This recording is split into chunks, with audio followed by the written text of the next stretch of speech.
Rebirth of an angel episode 5। इतना सुनकर सारा उनको हंसते हुई बोलती है, मैं तो सुपरस्टार हूँ। वो दो इस बात पर बहुत ज्यादा गर्व महसूस करते हुए सारा को कहते हैं, बिल्कुल भैया, तो आपके सामने कुछ भी नहीं है, आप बस हमारी रिक्वेस्ट याद रखना। सारा ने कहा, वो तो मैं तुम्हारे भाई से अभी डिस्कस कर लूंगी। सारा का मूड भी अब थोड़ा ठीक था। वो तीनों अब नीचे हॉल की तरफ बढ़ने लगी। जब सारा सीढ़ियों से नीचे आ रही थी तो उसने देखा कि अमन सबसे अलग स्टेज पर था, लेकिन उसके साथ एक लड़की भी थी। वो नव्या थी। नव्या मुस्कुराते हुए अमन से बात कर रही थी। उसने कहा, उस दिन वो बुरी औरत मुझे अपने साथ लेकर तो गई थी, लेकिन उसे पता चला कि मेरा प्यार तुम्हारे लिए कितना सच्चा है, तो मुझे जाने दिया। और मैं बड़ी मुश्किल से घर तक पहुंची। अमन को नव्या की बातों में कोई दिलचस्पी नहीं थी। वो तो बस उसको बोलने दे रहा था। उसे पता भी नहीं चला कि कब सारा स्टेज तक आ गई। जैसे ही उसने साइड में अपनी नजर घुमाई तो उसे पता चला कि सारा स्टेज के नीचे उसे ही देख रही थी। अमन जल्दी से उसके पास गया और अपना हाथ उसके सामने कर दिया। सारा ने गुस्से से उसकी तरफ देखते हुए उसका हाथ पकड़ लिया और स्टेज पर आ गई। अमन उसको ही देख रहा था। वो जानता था कि सारा उससे कितनी नाराज थी, लेकिन अब उसने ऐसा क्या कर दिया था। सारा ने गुस्से में उसका हाथ धीरे से अपनी कमर पर रख लिया। वो दो एक दूसरे को ही देखे जा रहे थे। अमन को समझ नहीं आया कि सारा को अचानक क्या हुआ कि वो उसे टच भी करने दे रही है। वो कंफ्यूजन के साथ देखता रहा, और फिर वो उसकी कमर को कसकर पकड़ते हुए उसके करीब खड़ा हो गया। सारा ने एक नजर नव्या को देखा और मुस्कान के साथ बोली, ओह, तुम फिर से हमारी शादी अटेंड करने आए हो। नव्या को जलन तो बहुत हो रही थी, लेकिन उसने कंट्रोल करते हुए मुस्कान के साथ कहा, अब शादी में करीबी रिश्तेदार तो आते ही हैं, और ऊपर से अमन ने खुद मुझे स्पेशल इनविटेशन जो दिया था। सारा ने अमन के कानों में जलन भरी आवाज में कहा, स्पेशल निमंत्रण हम? वो फिर बोली, कैसा रहेगा अगर मैं इस नव्या को मार दूं? अमन ने सारा की तरफ देखते हुए प्यार से कहा, तुम जो करोगी वो सब सही है। ये सुनकर सारा भी अमन की आंखों में प्यार से देखने लगी। वो शर्मा रही थी। तभी सगाई की घोषणा करने के बाद रुद्र ने कहा, भाई, अब आप और भाभी जल्दी से रिंग पहनिए, क्योंकि उसके बाद आप लोगों को डांस भी करना होगा। तभी उन दोनों के पीछे नेहा तान्या एक आलीशान बॉक्स में रिंग लेकर आ गई। सारा ने अपनी रिंग देखकर अमन से कहा, वैसे मुझे वो इसके साइड वाली रिंग ज्यादा पसंद थी, लेकिन तुमने मुझसे पूछा तक नहीं। अमन ने बेहद गुस्से में कहा, क्या तुमने अपना मुंह दूसरी तरफ नहीं कर लिया था? ये सुनकर सारा बच्चों की तरह बोली, तो क्या हुआ, तुम मुझसे रिक्वेस्ट करते, मैं कुछ घंटों बाद मैं जरूर मान भी जाती, लेकिन तुम्हें तो अपने गुस्से से ही फुर्सत नहीं मिलती। तभी अमन ने सारा का एक हाथ जोर से पकड़कर ऊपर उठाया और उसमें रिंग डालने लगा। लेकिन सारा ने अपने हाथ की मुट्ठी बना ली, जिसके कारण अमन उसकी उंगली में रिंग नहीं पहना पाया। सारा ने कहा, नहीं, मैं ये नहीं पहनूंगी, मुझे वही रिंग चाहिए। अमन ने उसे समझाते हुए कहा, देखो सारा, मैं तुम्हें वो रिंग भी दे दूंगा। सारा उसकी तरफ देखते हुए बोली, सच्ची? अमन ने कहा, हाँ, सच में।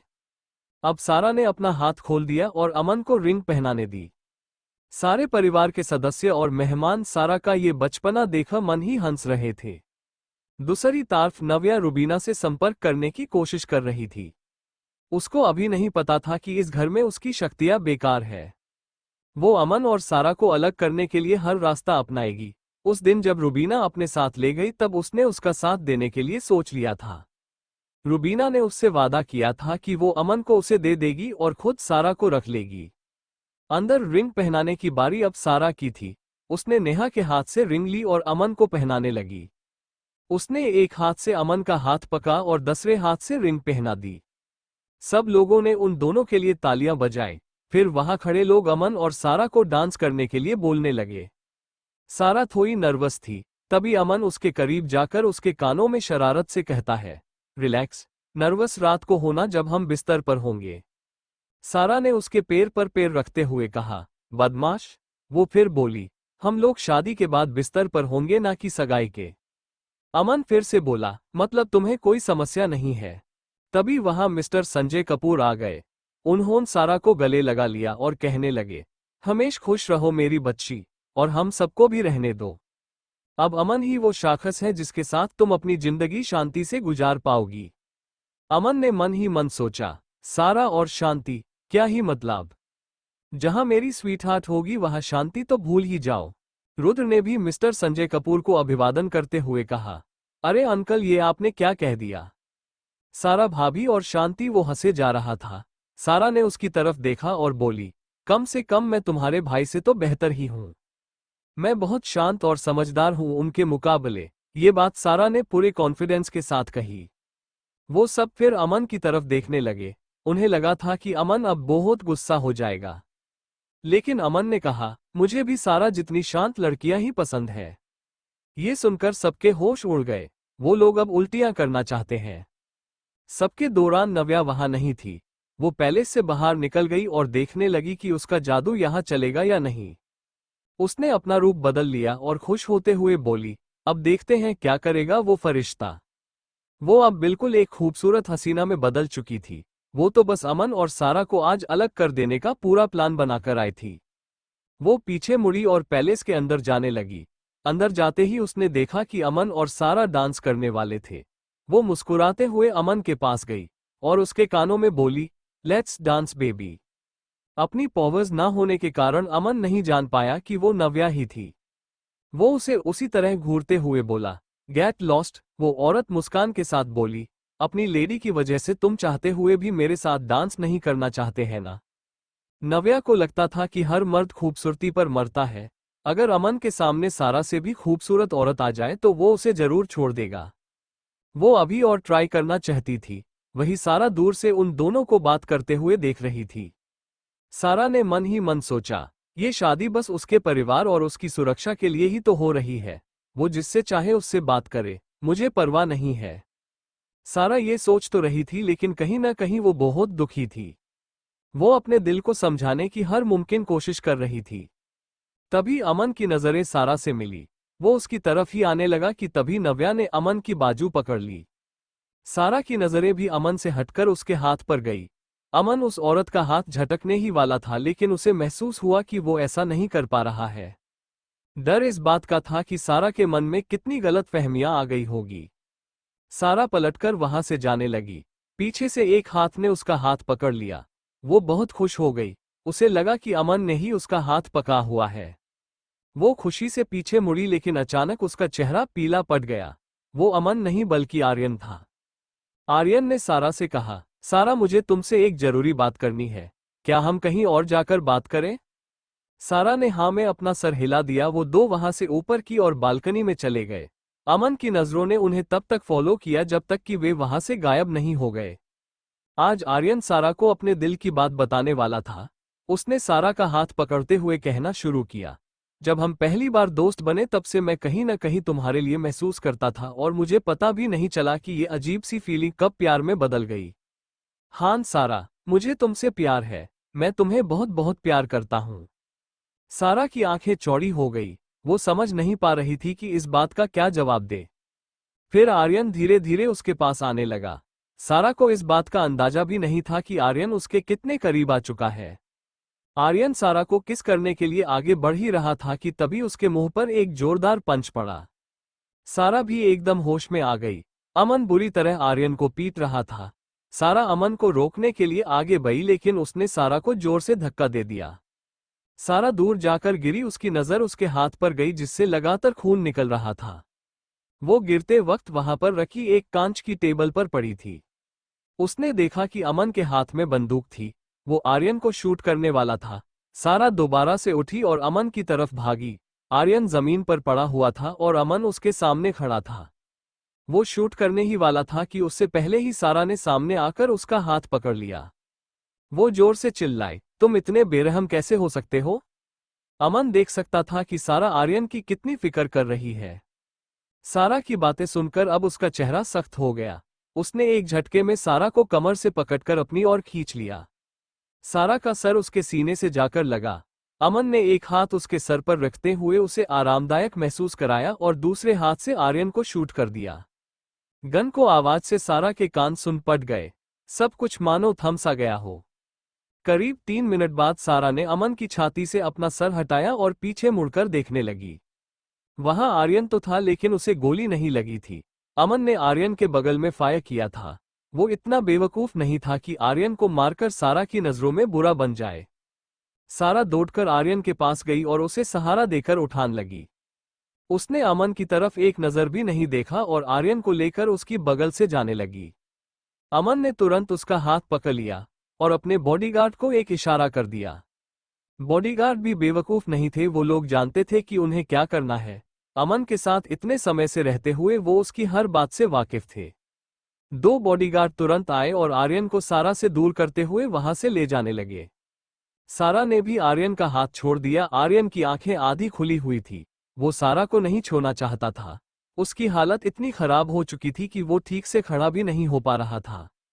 जब वहां केवल अमन और सारा ही बचे तब अमन ने सारा का हाथ और भी कसकर पकड़ लिया। सारा ने अपना हाथ छुड़ाने की कोशिश करते हुए कहा, लीव मी, तुम मुझे हाथ भी मत लगाना। अमन ने भी उसको मैं और कसकर पकड़ते हुए पूछा, तो तुम क्या चाहते हो कि तुम्हें वो आर्यन हाथ लगाए?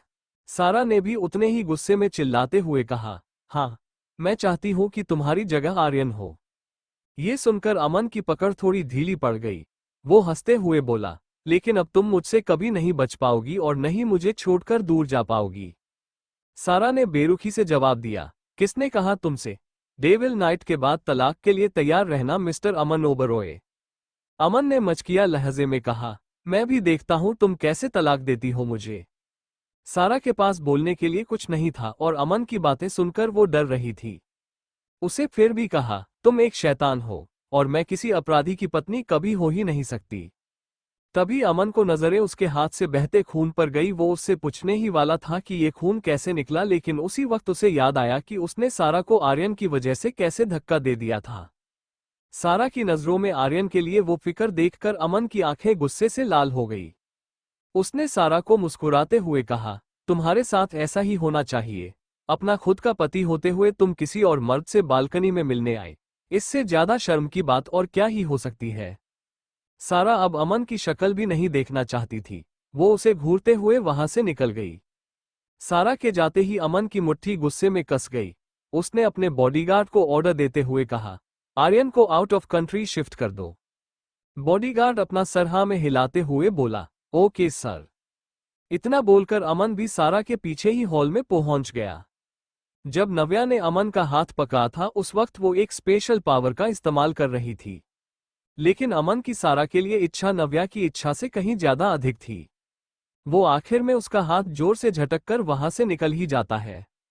सारा के हाथ से लगातार खून बह रहा था, लेकिन उसके फेस पर अभी भी एक स्माइल थी। अमन धीरे से उसके पास पहुंचा और बोला, जितनी जल्दी हो सके ऊपर रूम में आ जाओ। सारा उसकी बातों को पूरी तरह अनसुना कर रही थी। वो उसके पास से निकलकर नेहा और तान्या के पास चली गई। जवाब देना तो दूर की बात है, वो उसकी तरफ देख तक नहीं रही थी। अमन उसके पीछे जाने लगा और उनकी बगल में खड़े रुद्र के पास रुक गया। वो आंखें ही आंखों में सारा को बोल रहा था, मेरी बात मानो नहीं तो मुझे जबरदस्ती करनी भी आती है। सारा उसे एक नजर देखने के बाद मुंह फेर कर खड़ी हो गई। रुद्र अमन से पूछने लगा, भाई भाभी के साथ डांस का क्या प्लान है? अमन बिना कुछ कहे रुद्र को देखने लगा, जैसे कहना चाहता हो कि सारा नाराज है। रुद्र अमन की बात समझ रहा था। उसने पूछा, अब आपने ऐसा क्या कर दिया कि भाभी नाराज हो गई? अमन ने कहा, मैंने तो उसकी जान बचाई थी। रुद्र ने हैरानी के साथ पूछा, अगर कोई मर्द एक मासूम लड़की की जान बचाए तो वो लड़की उसके पीछे पागल हो जाती है। लेकिन मुझे उम्मीद नहीं थी कि सारा इस हद तक पागल हो जाएगी कि आपसे बात करना बंद कर देगी। अमन ने रुद्र को कहा, वो बंदूक को देखकर डर जाती है। रुद्र जो ड्रिंक पी रहा था वो उसके गले में ही अटक गई। उसने कहा, भाई मतलब आप भाभी के सामने किसी को मार रहे थे? अमन, इसमें गलत ही क्या है? जो सारा को परेशान करेगा या फिर उससे बात करने की कोशिश करेगा तो वो मरने के ही लायक होगा। रुद्र ने इस बात पर अपना सर पीट लिया। भाई लड़कियों को प्यार मोहब्बत पसंद होती है, गुंडागर्दी नहीं। अमन ने मन ही मन सोचा, जब सारा मेरे साथ बिस्तर पर होती है तो वो काफी कोऑपरेटिव और प्यार करने वाली लड़की में बदल जाती है, लेकिन जब मैं किसी को नुकसान पहुंचा दूं तो वो मुझसे नाराज हो जाती है। अमन अभी भी सोच रहा था, ठीक है फिर, अब मैं सारा के सामने कुछ भी हिंसक करूंगा ही नहीं। रुद्र फिर अमन के कानों में जाकर बोला, आप भाभी से उनकी पसंदीदा पोजीशन के बारे में पूछिए। ये सुनकर अमन ने गुस्से से रुद्र को देखा। हालांकि वो खुद भी मन में यही सोच रहा था कि अगर मैं सारा की पसंदीदा पोजीशन पर ध्यान दूंगा तो वो मुझसे कभी नाराज नहीं होगी। रुद्र ने तुरंत नेहा और तान्या को एक मैसेज कर दिया। दोनों बहनों ने एक साथ अपना फोन चेक किया। मैसेज में लिखा था, भाभी को भाई के कमरे तक ले जाओ। वो मैसेज पढ़ने के बाद उन दोनों के फेस पर एक शैतानी मुस्कान आ गई। अनहोना तुरंत सारा को कहा, भाभी एक समस्या हो गई है। सारा ने चिंता करते हुए पूछा, क्या हुआ? क्या डेविल से संबंधित कुछ हुआ है? अमन भी शैतान ही था तो उन दोनों बहनों ने एक साथ कहा, हाँ, शैतान से संबंधित ही है। नेहा ने बड़ा चढ़ा कर कहा, और तो और वो शैतान बहुत खतरनाक भी है। अब आप ही है वो फरिश्ता जो हमें उससे बचा सकती है।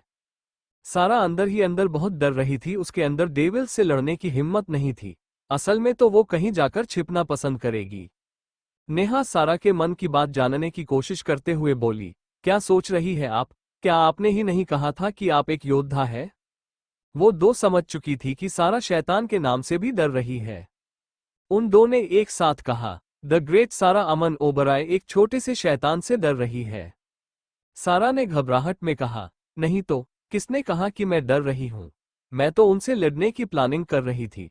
और वैसे भी वो मेरे शैतानी दिमाग के सामने टिक नहीं पाएंगे, भले ही शैतान वो हो। सारा ने ऐसा बोल तो दिया था, लेकिन अब वो खुद की जुबान काटकर फेंक देना चाहती थी। नेहा और तान्या सारा को देख मजाकिया लहजे में मुस्कुराई। सारा उन दोनों के पीछे पीछे अमन के कमरे तक चली गई।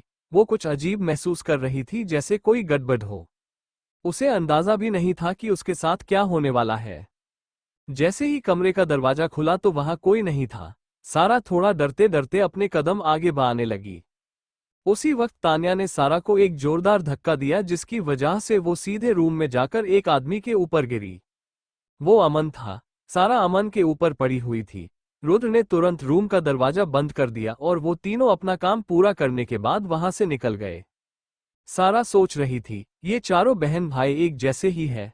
सारा की मुट्ठी गुस्से में बंद हो गई और वो अमन को इरिटेट होते हुए बोली, तुम्हारी हिम्मत कैसे हुई मेरे साथ ये सब करने की?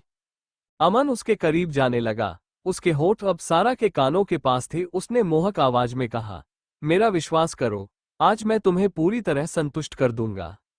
वो देख सकता था कि सारा के हाथ पर जो चोट लगी थी उसका अब नामो निशान भी वहां नहीं था। उस प्यारी सी लड़की ने बहुत जल्दी रिकवर कर लिया। सारा को भी महसूस हुआ कि अब उसके हाथ में दर्द नहीं हो रहा था। अमन और भी ज्यादा खुश हो गया और सारा से पूछने लगा, वैसे तुम्हारी फेवरेट पोजीशन कौन सी है? सारा गुस्से और शर्म से उसकी तरफ देखते हुए बोली, निकल जाओ यहां से बदमाश कहीं के। अमन को लगा था कि रुद्र को रिश्ते का अनुभव होगा, इसलिए उसने उसकी ट्रिक इस्तेमाल करने की कोशिश की। उसे क्या पता था कि ये रुद्र इतना बेकार निकलेगा। सारा एकदम से खड़ी हुई और अमन के खड़े होने का इंतजार करने लगी। जैसे ही अमन उसके सामने खड़ा हुआ, सारा ने उसे बाहर की तरफ धकेलना शुरू कर दिया। वो बोले जा रही थी, आज के बाद कोशिश भी मत करना मेरे पास आने की, गुंडा, बदमाश और शैतान कहीं का। अमन को वैसे तो दर्द नहीं हो रहा था, लेकिन सारा के गुस्से को देखते हुए उसे बाहर जाना ही सही लगा। सारा ने अमन को बाहर निकालने के बाद दरवाजा बंद कर लिया। अमन को बड़ी बुरी तरह बाहर निकाला गया था। नेहा, तान्या और रुद्र भी वही कान लगाए खड़े हुए थे। वो तीनों अंदर होने वाली हरकतों को सुनने के लिए बहुत उत्साहित लग रहे थे, लेकिन जैसे ही उन्होंने देखा कि उनके भाई को भाभी द्वारा बाहर निकाल दिया गया है, वो तीन ऐसे खड़े हो गए जैसे कुछ देखा ही ना हो। वो जानते थे कि अब उन्हें ही अमन के गुस्से का शिकार बनना पड़ेगा। नेहा ने थोड़ा हकलाते हुए पूछा, भाई ऐसा क्या हुआ कि भाभी ने आपकी इतनी शानदार बेइज्जती की? अमन गुस्से से रुद्र की तरफ देखते हुए बोला, मेरे पीछे आओ। रुद्र की तो जैसे हवाइयां ही उड़ गई। उसे कहना शुरू किया, सॉरी भाई। वैसे तो रुद्र समझ नहीं पा रहा था कि उसकी क्या गलती है, लेकिन फिर भी उसने सॉरी बोलना ठीक समझा। वो भागते हुए अमन के पीछे जाने लगा। नेहा और तान्या भी अब चैन की सांस ले रही थी। अमन रुद्र को पैलेस में बने प्राइवेट जिम की तरफ ले गया। जिम में एंटर करते ही अमन सीधे जाकर एक कुर्सी पर बैठ गया। रुद्र उसके सामने सर झुका कर खड़ा हुआ था। अमन ने पूछा, तुम्हें कौन सी पोजीशन पसंद है? रुद्र चौंक गया और अमन की तरफ देखने लगा। अमन, मुझे अपनी बात दोहराने की आदत नहीं है। रुद्र ने कहा, भाई, पार्टनर के हिसाब से मैं हर पोजीशन में कंफर्टेबल हो सकता हूं। इतना बोलकर वो अपने दांत दिखाते हुए हंसने लगा। अमन ने एक बॉडीगार्ड को बुलाया और कहा, रुद्र सर को आज की पूरी रात पोजीशंस चेंज करवा के एक्सरसाइज कराओ। रुद्र अपनी सजा सुनकर अमन को बोला, भाई थोड़ा तो रहम करो, आज आपकी सगाई है और कुछ दिनों बाद शादी। मेरी भाभी को मेरे लिए कितना बुरा लगेगा जरा सोचो। अमन उसकी एक भी बात सुने बिना वहां से चला गया। रुद्र मन ही मन बोला, अब मेरा क्या होगा? वहां खड़े बॉडीगार्ड ने रुद्र से कहा, सर प्लीज आप शुरू कीजिए। अमन का अब कोई ठिकाना नहीं था। उसकी होने वाली पत्नी ने उसे कमरे से बाहर कर दिया था। वो नीचे पार्टी हॉल में गया जहां सभी मेहमान और परिवार के सदस्य मौजूद थे। पार्टी पूरी रात चली। वो बात अलग थी कि अमन और सारा वहां मौजूद नहीं थे, लेकिन सभी परिवार के सदस्यों ने उनके बिना भी बहुत आनंद लिया। संजय कपूर मजाकिया लहजे में बोले, अच्छा हुआ सारा यहाँ नहीं थी, नहीं तो फिर कोई प्रॉब्लम क्रिएट कर देती। विनय ओबरॉय ने भी उनका साथ देते हुए कहा, अमन भी अपनी शक्ल ऐसे बनाए रखता है जैसे नीम का पत्ता खा लिया हो। नेहा और तान्या एक दूसरे की तरफ देखते हुए बोली, ऐसा परिवार किसका होगा जो अपने बच्चों के बिना ही मजे कर रहा है और तो और उनको भला बुरा बोल रहा है। दादी पीछे से बोली, तुम्हारा। वो दो दादी को देख हंस पड़ी और उनके गले लग गई। दोनों परिवार असल में बहुत अच्छे थे। वो लोग फालतू की टेंशन लिए नहीं घूमते थे और ना ही किसी को लेने देते थे। अमन भी वहां ज्यादा देर तक नहीं रुकता। वो ऊपर अपने रूम की तरफ जाने लगा। वो रूम के बाहर खड़ा होकर बोला, देखो सारा, अब दरवाजा खोल दो। मैं कुछ नहीं करूंगा, मुझे बस सो जाने दो। बहुत देर तक वहां खड़े रहने के बाद भी सारा ने दरवाजा नहीं खोला। ये लड़की किसी दिन जान से जाएगी। अमन उबलता हुआ वहां से स्टडी रूम की तरफ जाने लगा। आज की रात उसे वही सोना पड़ेगा। वही रुद्र की तो हालत ही खराब हो चुकी थी। वो पूरी रात व्यायाम करता रहा। पार्टी के बाद सभी मेहमान वहां से जा चुके थे। सभी परिवार के सदस्यों ने अपने कमरे में आराम करने के लिए चले गए। सुबह होते ही सबको ओबरॉय हाउस जाना था। सुबह के 7 बजे। सारा तो पूरी रात ठीक से सो ही नहीं पाए। वो अमन की गुंडागर्दी और उसके कल रात के पूछे गए सवाल के बारे में सोचने लगी। शर्म से उसका चेहरा लाल टमाटर हो गया था। वही अमन भी बहुत देर के बाद जाकर सोया। वो सोच रहा था कि क्या सारा उससे अब भी नाराज होगी। वो बार बार अपने हाथ की अंगूठी को निहार रहा था। रुद्र तो बेचारा अब भी व्यायाम में लगा हुआ था। कुछ समय बाद पूरी ओबरॉय फैमिली वहां से निकल गई। सब इतना ज्यादा थक चुके थे कि उन्होंने सारा और अमन को भी परेशान करना ठीक नहीं समझा। सारा रेडी होकर करीब 10 बजे अपने रूम से निकली। अमन अभी भी स्टडी रूम में ही था। वो भी नहाने के लिए बाथरूम की तरफ ही जा रहा था। सारा ने नोटिस किया कि कोई भी परिवार का सदस्य दिखाई नहीं दे रहा। उसने एक नौकर से पूछा तो उसको बताया गया कि वो सब लोग तो सुबह ही वहां से जा चुके हैं। तभी उसने एक कमरे से चिल्लाने की आवाज सुनी। वो सीधे उस कमरे की तरफ भागी। वहां जाकर सारा को पता चला कि ये जिम है। वो बेझिझक अंदर चल गई। रुद्र जमीन पर पड़ा हुआ था और उसकी पूरी बॉडी में बेहद दर्द हो रहा था। सारा ने रुद्र से पूछा, ये तुम्हें क्या हुआ? इतनी एक्सरसाइज करने की क्या जरूरत थी कि तुम अब दर्द के मारे मरने ही वाले हो? रुद्र अमन का नाम लेने ही वाला था कि तभी पीछे से एक गहरी और चिंता भरी आवाज सुनाई दी। सारा ने बिल्कुल सही कहा। तुम्हें किसने कहा था इतनी एक्सरसाइज करने को? अगर शरीर ठीक ना हो तो इतनी मेहनत करने का क्या फायदा? रुद्र और वहां मौजूद बॉडीगार्ड अमन की ये बात सुनकर एक दूसरे को देखने लगे। सारा ने भी मन ही मन सोचा, ये आदमी इतना बुरा भी नहीं है। रुद्र ने एक नजर अमन की तरफ देखा। अमन उसे घूर रहा था जैसे कहना चाहता हो कि अगर कुछ भी गलत कहा तो टांगे तोड़ दूंगा। रुद्र भी हंसते हुए बोला, अरे नहीं नहीं भाभी, वो तो मैं ऐसे ही आज जोश में था। बॉडीगार्ड ने भी साथ देते हुए कहा, मैडम सर बहुत दयालु और अच्छे हैं। वो हमेशा हमारी ट्रेनिंग का ध्यान रखते हैं। सारा ने भी पीछे खड़े अमन की तरफ देखा। उन दोनों की नजरें आपस में मिली। सारा ने इरिटेट होते हुए सोचा, अगर ये इतना ही अच्छा है तो अपने साथ बंदूक क्यों रखता है? अमन ने जैसे उसके मन की बात सुन ली हो, उसने अपने पीछे से वो बंदूक निकालकर बॉडीगार्ड की तरफ उछाल दी। बॉडीगार्ड ने भी बंदूक कैच करते हुए पूछा, ये तो आपकी? वो इतना ही बोल पाया कि अमन ने बीच में ही कहा, तुम्हारी गन मेरे पास थी, एक नकली बंदूक का मैं क्या करूंगा? सारा ने अमन से पूछा, नकली गन? जब नकली बंदूक की बात आई तो सारा को अमन पर बिल्कुल विश्वास नहीं हुआ।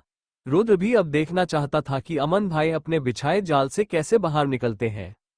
बॉडीगार्ड ने कहा, मैडम, सर अपनी सेफ्टी के लिए हमेशा अपने साथ एक बंदूक रखते हैं। उनकी जान की कीमत 100 जानों से भी अधिक है। मुझे बस इतना पता है कि हमारे सर ने आज तक किसी का मर्डर नहीं किया। असल में अमन इतना खतरनाक था कि वो किसी की परवाह किए बिना ही आदमी को जान से मारने की ताकत रखता था। उसे आज से पहले किसी को कुछ समझाने की जरूरत नहीं पड़ी। सारा पहली थी जिसको इतने झूठ बोले जा रहे थे। सारा कुछ बोले बिना ही वहां से चली जाती है। आज उसको बदला फिल्म की ओपनिंग सेरेमनी में भी जाना था। उसने आज एक पार्टी वियर लॉन्ग ड्रेस पहनी हुई थी। वो घर से निकल ही रही थी कि अमन ने उसे रोकते हुए पूछा, तुम कब तक वापिस आ जाओगी? सारा अमन से बात भी नहीं करना चाहती थी। एक तो उसने एक आदमी का मर्डर कर दिया था, ऊपर से सगाई वाले दिन उस लड़की के साथ एंजॉय भी किया। अब वो उससे क्या उम्मीद रखता था? सारा ने फैसला कर लिया था कि अब वो अपने करियर पर ही फोकस करेगी और डेविल नाइट के बाद उसको डिवोर्स दे देगी। वो बिना कोई जवाब दिए वहां से निकल गई। अमन को सारा का ये व्यवहार बिल्कुल अच्छा नहीं लगा। उसने अपने असिस्टेंट से कहा, कुछ बॉडीगार्ड्स को मैडम के पीछे भेजो। असिस्टेंट ने भी बात मानते हुए हाँ में सर हिला दिया। वही रुद्र ने अमन से पूछा, भाई आर्यन का क्या करना है? अमन, उसे फौरन में ही रहने दो। इवेंट लोकेशन पर पहुंचने के बाद सारा को रिया और श्रुति मिले। श्रुति, तुम्हें आज बस रिपोर्टर को संभालना होगा, फिर कुछ दिनों बाद से तुम्हारी शूटिंग शुरू हो जाएगी। सारा, आप चिंता मत कीजिए मिस श्रुति, मैं अपनी पूरी कोशिश करूंगी। सारा के इस विनम्रता से दिए गए जवाब से अब श्रुति काफी शांत लग रही थी। वो सारा से अच्छे की ही उम्मीद करेगी। रिया भी पूरा समय सारा के साथ ही रहने वाली थी। सारा सबसे पहले मेकअप रूम में गई। उसे काफी बड़ा रूम दिया गया था। सारा के मेकअप के बाद वो इवेंट शुरू होने का इंतजार करने लगी। उसे अपनी असिस्टेंट और मैनेजर के साथ रेड कारपेट पर चलना था। वहां रिपोर्टर्स फिल्म से जुड़े सवाल पूछने वाले थे। अभी तक किसी को भी फीमेल लीड के बारे में नहीं पता था। सबका कहना था कि वो कोई विदेशी है। वेन्यू में सबसे पहले निर्देशक यश चोपड़ा की कार आकर रुकी। कार का दरवाजा खुला और एक अधेड़ उम्र का आदमी कार से बाहर निकला। उसने ग्रे सूट पहना हुआ था। उसके हाथों की पांचों उंगलियों में रिंग थी। एक चश्मा लगाए वो तहजीब के साथ चलकर वेन्यू के अंदर आया। सामने स्टेज पर बिल्कुल सेंटर में उसकी सीट थी। चारों तरफ से रिपोर्टर उनकी तस्वीरें क्लिक कर रहे थे। वो सीधे जाकर अपनी पोजीशन पर बैठे गए। अब धीरे धीरे पूरा क्रू आने वाला है। डायरेक्टर के बाद प्रोड्यूसर सिद्धार्थ भी अपनी लग्जरी कार से निकलकर रेड कारपेट पर चले। सिद्धार्थ की उम्र ज्यादा नहीं थी। वो काफी हैंडसम और यंग था। उसकी फैन फॉलोइंग बहुत सारे एक्टर्स से भी ज्यादा थी। ज्यादातर लड़कियों उन पर मरती थी।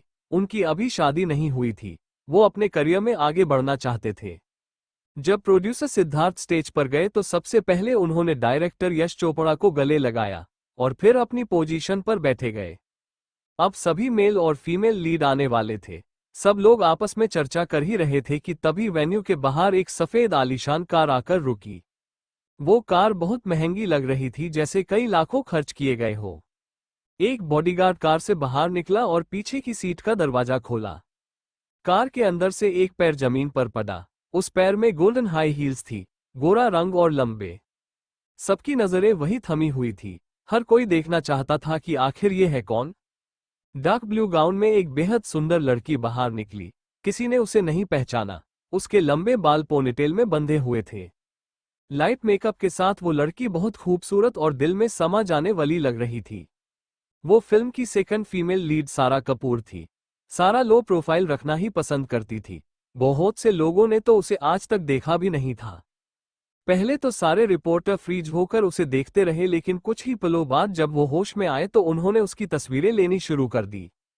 अमीर परिवार से संबंध रखने की वजह से उसका ऑरा बहुत प्रभावशाली था। वो बिल्कुल एलिगेंटली रेड कारपेट पर चलने लगी और सीधे वेन्यू के अंदर जाकर अपनी सीट पर बैठ गई। उसने सबसे पहले निर्देशक और निर्माता को ग्रीट करते हुए कहा, हेलो सर। वो दोनों भी सारा से अब तक काफी प्रभावित लग रहे थे। उसी वक्त एक और कार आई। जैसे ही डोर ओपन हुआ तो पता चला कि ये कोई और नहीं बल्कि ओबरॉय कॉर्पोरेशन का सीईओ रुद्र ओबरॉय था। फिल्म का फर्स्ट मेल लीड। रुद्र को हर कोई जानता था। वो हर रोज न्यूज की हेडलाइंस में होता है, कभी कंपनी से संबंधित मामलों में तो कभी अपने अफेयर्स की वजह से। किसी को उम्मीद नहीं थी कि रुद्र वहां आ सकता है। निर्देशक और निर्माता के अलावा किसी को नहीं पता था कि आखिरकार बदला फिल्म के रहस्यमयी कैरेक्टर्स कौन कौन है। यश चोपड़ा को भी अपनी फिल्म के कैरेक्टर्स से कोई समस्या नहीं थी, बल्कि वो तो अभी से ही अपनी फिल्म के हिट होने का इंतजार कर रहे थे। इस बार अमीर परिवारों के बच्चे उसकी फिल्म में अपना टैलेंट दिखाने वाले हैं। रुद्र रेड कारपेट पर चलते हुए सीधा स्टेज पर गया। उसकी पोजीशन सारा की लेफ्ट साइड में थी। ये न्यूज़ दुनिया हिला देने वाली थी। अब की बार खुद रुद्र ओबरॉय एक फिल्म में अभिनय करने वाले हैं। रुद्र ने सारा के कानों में कहा, भाभी, आपकी वजह से हम लोगों को और पता नहीं क्या क्या करना पड़ेगा। सारा ने कंफ्यूज होते हुए पूछा, तुम एक्टिंग कब से करने लगे? रुद्र ने फेस पर स्माइल लाते हुए सारा के कान में कहा, अभी तो आपको और भी झटके लगने वाले हैं। इस देश की इकोनॉमी को अब कोई नहीं बचा सकता। सारा, क्यों? ऐसा क्या हो गया? अगर सारे अमीर आदमी फिल्मों में आ गए तो इकोनॉमी पर कौन ही ध्यान देगा? सारा, सारे मतलब? रुद्र ने हंसते हुए कहा, वो तो आपको अब खुद ही पता चल जाएगा। तभी उन रिपोर्टर्स में से एक रिपोर्टर ने कहा, ये तो कपूर इंडस्ट्रीज के सीईओ की बेटी सारा कपूर है। हर कोई जानता था कि सारा कपूर लो प्रोफाइल रखना पसंद करती है, और उसने आज तक खुद को रिवील नहीं होने दिया था। आज अचानक वो एक फिल्म में सेकेंडरी फीमेल लीड कैसे बन गई? सोचने वाली बात यह थी कि वो चाहती तो पहली फीमेल लीड भी बन सकती थी। इसका मतलब कोई इससे भी अमीर लड़की फीमेल लीड बनी होगी। इतना तो था कि कल की हेडलाइन रहस्यमयी सारा कपूर के ऊपर ही होगी। तभी रिपोर्टर्स ने एक और चौंकाने वाला नजारा देखा। उनमें से एक ने कहा, क्या सारा कपूर रुद्र ओबरॉय के ज्यादा करीब है? वो दोनों एक दूसरे के कान में क्या बात कर रहे होंगे? इन सबके दौरान वेन्यू के बाहर एक और कार आकर रुकी। 2 बॉडीगार्ड्स ने कार के दोनों तरफ के दरवाजे खोल दिए। सभी रिपोर्टर्स ने फिर से 2 जानी पहचानी शख्सियत को देखा। नेहा ओबरॉय, ओबरॉय फैमिली की खूबसूरत और काबिल बेटी। तान्या ओबरॉय, नेहा की जुड़वा बहन। किसी को विश्वास नहीं हुआ कि ये सब लोग बस एक फिल्म एक लिए अपने स्टेटस पर भी ध्यान नहीं दे रहे हैं। ये सब अपना फैमिली बिजनेस संभाल सकते हैं। अब रिपोर्टर की जिज्ञासा भी बढ़ रही थी। आखिर इस फिल्म में ऐसा क्या है कि इतनी बड़ी बड़ी हस्तियां फिल्म इंडस्ट्री में उतरने लगी है? ये सब लाइव चल रहा था। घर पे बैठे लोग भी शॉक्ड के मारे मरने वाले थे। जो फैमिलीज कभी किसी के सामने नहीं आए वो अब एंटरटेनमेंट इंडस्ट्री में काम करने वाली है। नेहा और तान्या ने एक दूसरे की तरफ देखा और मुस्कुराई। फिर वो दोनों रेड कारपेट पर ऐसे चली जैसे उन्हें बहुत पहले से इन सब की आदत हो। उन्होंने शॉर्ट स्पार्कल ड्रेस पहनी हुई थी। हाई हील्स और खुले बालों के साथ वो दोनों चमक रही थी। उनकी खूबसूरत और कॉन्फिडेंस को देख बड़े बड़े एक्टर्स भी फेल हो जाए। वो दोनों सीधे स्टेज पर गई और वहां बैठे हर किसी को अभिवादन करते हुए बोली, हेलो डायरेक्टर यश, हाय मिस्टर सिद्धार्थ। उन दोनों ने भी उठकर उनको तहजीब के साथ हेलो बोला। यश चोपड़ा और सिद्धार्थ इस सोच में डूबे हुए थे कि उनकी फिल्म का अब क्या होगा। जहां उन्हें काबिल एक्टर्स की जरूरत थी वहां उनके सामने बिल्कुल जीरो एक्सपीरियंस के साथ इतनी बड़ी बड़ी हस्तियां खड़ी हुई थी। इस बार वो कुछ कर भी नहीं सकते। अच्छी बात बस ये थी कि लोग इनकी एक्टिंग नहीं बल्कि इन्हें देखने के लिए आएंगे। फिल्म ब्लॉकबस्टर जाने वाली थी। नेहा और तान्या सपोर्टिंग रोल्स निभाने वाली है। उनका स्क्रीन टाइम भी कम नहीं है। अब बस फिल्म के सेकंड मेल लीड और फर्स्ट फीमेल लीड का इंतजार था। वही सारा तो ये सब देखकर कुछ बोल ही नहीं पा रही थी। नेहा और तान्या रुद्र की साइड में बैठ गई। रिपोर्टर उनकी लगातार तस्वीरें ले रहे थे। नेहा ने सारा को मैसेज किया, हाय भाभी, आपको हमारा सरप्राइज कैसा लगा? सारा ने जैसे ही जवाब देने के लिए व्हाट्सएप ओपन किया तो रुद्र ने भी अपनी नजरें उसके फोन पर गड़ा ली। मैसेज पढ़ते ही रुद्र की हंसी निकल गई। उसने साइड में बैठी नेहा के कान में कहा, यह सरप्राइज नहीं शौक था भाभी के लिए। तभी उन चारों के फोन एक साथ बजे। उन्होंने देखा कि तान्या ने एक ग्रुप बनाया है। तान्या ने साथ ही एक मैसेज भी कर दिया, अभी से ही शौक लग गया तो आगे क्या होगा आपका भाभी। ये मैसेज पढ़ने के बाद सारा ने सोचा, मतलब अभी कुछ और भी बाकी है। वो समझ नहीं पा रही थी वास्तव में चल क्या रहा है। उसी वक्त एक और कार वहां आ गई। बॉडीगार्ड ने जैसे ही दरवाजा खोला तो एक और सुंदर लड़की बाहर निकली। उसने थोड़ा पारदर्शी और लंबा गाउन पहना हुआ था। वो नव्या थी। नव्या पूरे एटीट्यूड में रेड कारपेट पर चली। उसने भी बहुत अच्छे से वॉक की। वो बहुत समय से इन सब की प्रैक्टिस कर रही थी। कुछ भी गलत होने का तो मतलब ही नहीं था। नव्या फॉरेन में रही थी, इसलिए रिपोर्टर्स उसे भी नहीं जानते थे। लेकिन उसकी उपस्थिति से इतना जरूर पता लगाया जा सकता था कि वो किसी आम परिवार से तो नहीं है। वो मंच पर जाकर अपनी सीट पर बैठ गई। उसका अहंकार उसके चेहरे से ही झलक रहा था। डायरेक्टर को भी उसका व्यवहार बिल्कुल पसंद नहीं आया। ऊपर से वो अपने फैमिली बैकग्राउंड की मदद से ही पहली फीमेल लीड बन पाई थी। अब बस सेकंड मेल लीड बाकी था। निर्देशक रुद्र, नेहा और तान्या के अलावा वहां मौजूद किसी को भी नहीं पता था कि आखिर सेकंड मेल लीड कौन होगा। तभी वेन्यू के बाहर एक और ब्लैक कलर की लग्जरी कार आकर रुकी। सारा उस कार को पहचानती थी। वो अब थोड़ा डर रही थी। उसने मन ही मन कहा, भगवान बस वो ना हो। रुद्र के फेस पर एक स्माइल आ गई। जैसे ही एक बॉडीगार्ड ने कार का दरवाजा खोला, उसमें से एक लंबे कद और गोरे रंग का आदमी बाहर निकला। उसने चश्मा लगाया हुआ था। वो अपने कोट के बटन लगाते हुए किसी गैंगस्टर की तरह रेड कारपेट पर चलने लगा। उसके पीछे से अचानक 10-12 बॉडीगार्ड आने लगे। किसी को नहीं पता था कि ये बॉडीगार्ड्स आखिर ऐसे कैसे दिखने लगे। ओबरॉय फैमिली का लोगो उन बॉडीगार्ड्स की चेस्ट के लेफ्ट साइड में लगा हुआ था। हर कोई पहचान गया कि ये और कोई नहीं बल्कि ओबरॉय कॉर्पोरेशन का सीईओ अमन ओबरॉय ही था। अमन को भी बहुत कम लोगों ने देखा था। सारा ने रुद्र को रोनी सी आवाज में कहा, तुम सब लोग अपना बिजनेस छोड़ के यहाँ क्यों हो? रुद्र ने भी दुखी होते हुए जवाब दिया, भाई ने इस फिल्म के सभी कलाकारों को बदलने के आदेश दिए थे। हमें लगा ये काम से संबंधित है, लेकिन जैसे ही उन्होंने कहा कि मैं इस फिल्म में रोल करने वाला हूं तो मेरे तो होश ही उड़ गए थे। मैं तो आधा वही मार चुका था। नेहा और तान्या को भी बुरी तरह से फोर्स किया गया। लेकिन मुझे इतना अंदाजा भी हो चुका था कि भाई खुद भी आपके साथ अभिनय करने के लिए एक रोल जरूर करेंगे। रुद्र की बातें सुनकर सारा ने पूछा, मुझे बताओ मरने का सबसे आसान तरीका कौन सा है?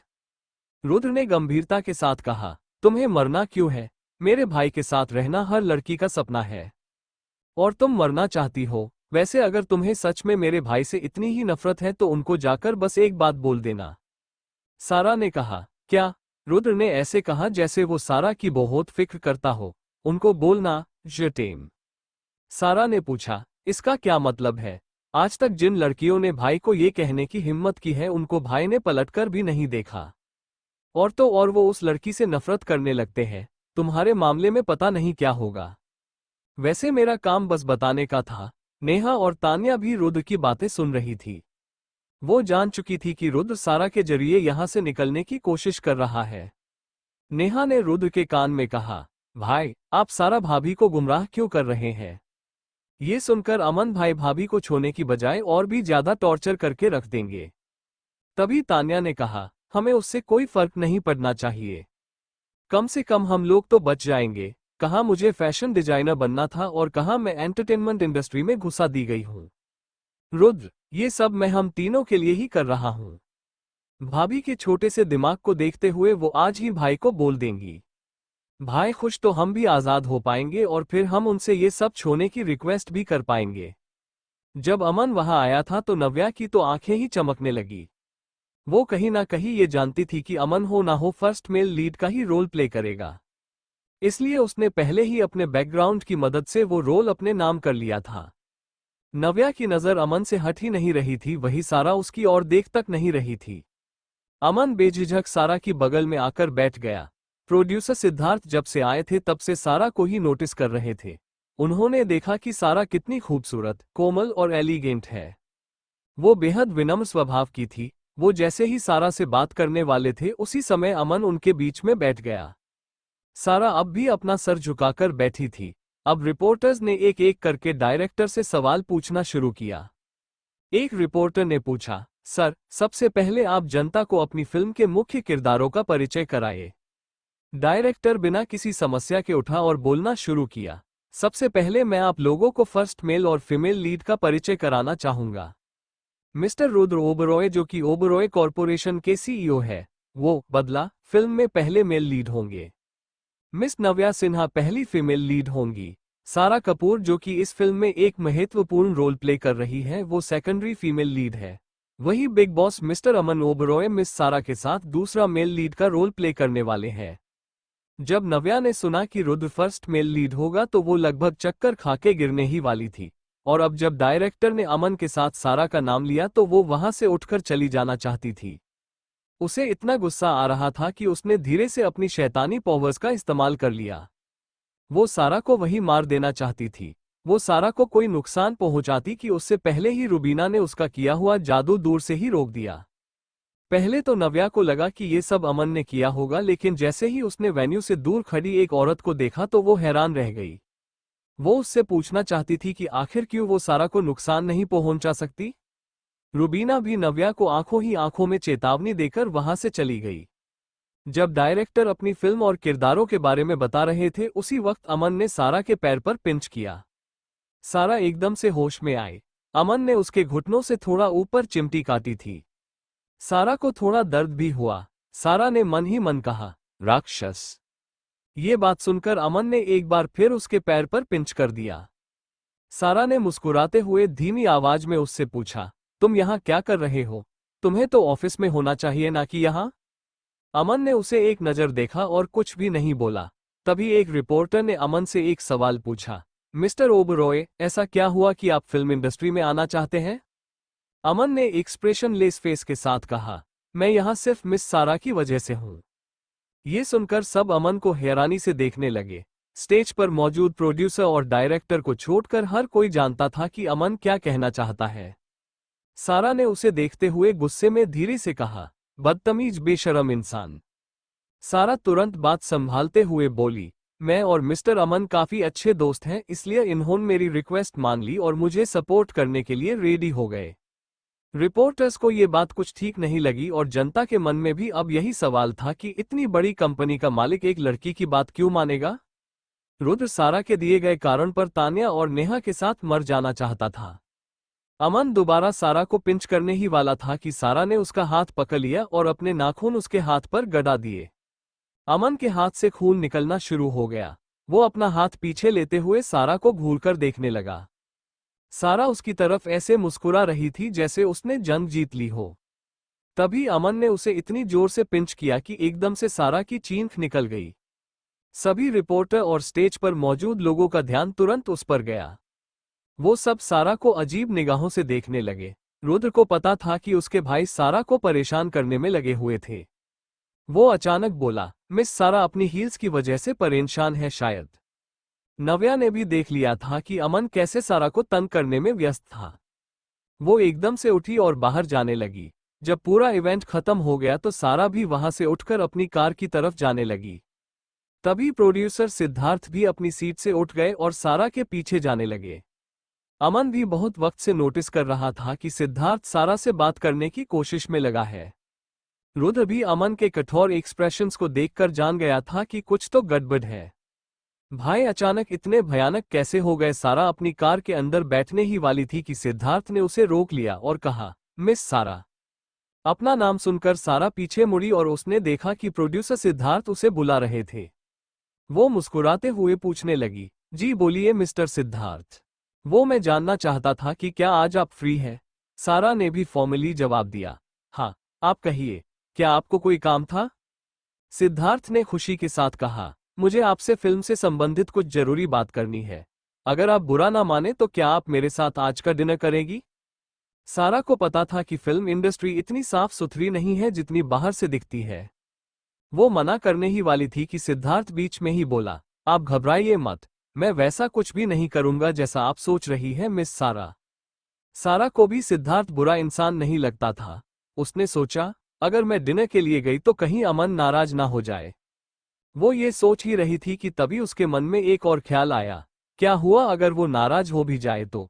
मैं जो चाहूँ वो करूँगी, और वैसे भी वो मेरे पीछे कितनी लड़कियों के साथ एंजॉय करता है, तो मैं क्या किसी के साथ डिनर पर भी नहीं जा सकती? सारा डिनर पर जाने के लिए सहमत हो गई। रुद्र ने पहले ही सारा को सिद्धार्थ के साथ देख लिया था। इससे पहले कि वो कुछ करता अमन भी बाहर ही आ रहा था। जैसे ही उसने सुना कि सारा उस प्रोड्यूसर के साथ डिनर के लिए जाने वाली है तो उसने तुरंत अपनी बंदूक निकाल ली। वो शूट करने ही वाला था कि सारा की नज़र अमन पर पड़ी। जैसे ही सारा उस तरफ देखने लगी, अमन ने एकदम से वो बंदूक किसी बच्चे की तरह अपने पीछे कर ली। रुद्र, नेहा और तान्या भी ये देखकर खुद को हंसने से रोक नहीं पाए। अमन अब सारा के सामने अपनी इमेज खराब नहीं करने वाला था। सारा भी उसे ऐसे घूर रही थी जैसे कुछ पता करने की कोशिश कर रही हो। अमन खुद को बहुत लाचार महसूस कर रहा था, लेकिन वो अपने गुस्से को भी कंट्रोल नहीं कर पा रहा था। वो सारा की तरफ बढ़ने लगा। सारा अमन को अपनी ओर आते देख थोड़ा घबरा गई। उसने सोचा कि ये अमन अब फिर से कोई मुसीबत खड़ी ना कर दे। अमन के उस तक पहुंचने से पहले ही वो सिद्धार्थ को वहीं छोड़कर अपनी कार में बैठ गई। सिद्धार्थ भी अंदर आने ही वाला था कि सारा ने कहा, I am sorry mister Siddharth, हम अगली बार डिनर के लिए चलेंगे, अभी मुझे एक जरूरी काम है। इतना बोलकर सारा जल्दबाजी में वहां से निकल गई। अमन भी अब मुड़कर अपनी कार की तरफ जाने लगा। रात के समय सारा ओबरॉय पैलेस पहुंची। घर के अंदर आते ही नौकरानियों ने उसे अभिवादन करते हुए डिनर के लिए इनवाइट किया। मैडम, सर अभी तक नहीं आए हैं, आप फ्रेश होने के बाद डिनर के लिए आ जाएं। असल में सारा ये सुनकर बहुत खुश थी कि अमन अभी तक घर नहीं आया। वो उसे फेस करने से डर रही थी। अब अमन उसे एक गैंगस्टर लगने लगा था। उसने नौकरानी से पूछा, सुनो, डेविल नाइट कब है? नौकरानी भी पलटकर सारा को बताने लगी। मैडम, वो इतना ही बोल पाई थी कि उससे पहले ही पीछे से एक गहरी और गुस्से से भरी आवाज आई, क्यों, क्या तुम्हें इतनी जल्दी है मुझे तलाक देने की? सारा भी समझ चुकी थी कि ये अमन की ही आवाज थी। वो बिना कुछ बोले सीढ़ियों की तरफ जाने लगी। अमन भी उसके पीछे लंबे लंबे कदमों से आने लगा। जब सारा को लगा कि वो पकड़ी जाने वाली है तो उसने भी अपनी स्पीड तेज कर ली। वो नौकरानी जो ये सब देख रही थी, उसे लगा कि आज तो मैडम गई। सर के खिलाफ जाने की हिम्मत कोई नहीं कर सकता, और मैडम ने तो सर को पूरी तरह से गुस्सा दिला दिया है।